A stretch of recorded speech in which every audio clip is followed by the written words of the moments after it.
Most early stage rounds are getting done on post-money safes, but how do we set the valuation caps? In the old world, and maybe in the current mythology, you would say valuation caps or proxy valuations are being set based on things like revenue multiples. Guess what? In the early stage, you often don't have revenue multiples to go off of. And even if you did, there's that secret sauce X factor, which is really what we call good old supply and demand, or at least the perception of supply and demand.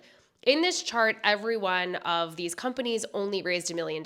Okay, that's like a pretty small pre-seed.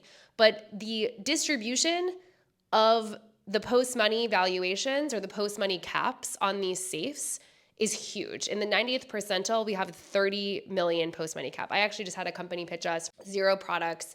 The company team had worked together before. They'd had a pretty successful company, but hadn't exited it well. They were coming in at 25 post. We balked. We didn't do the deal. It didn't go well. But 75th percentile is 17.5 million post-money. 50th percentile is 10 million post, right?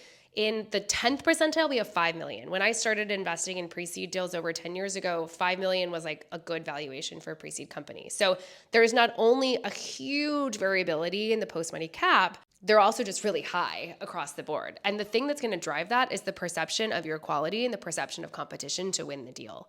So the investor has to want to do it, and the investor has to either have real competition with competing term sheets or perceived competition because you are so awesome.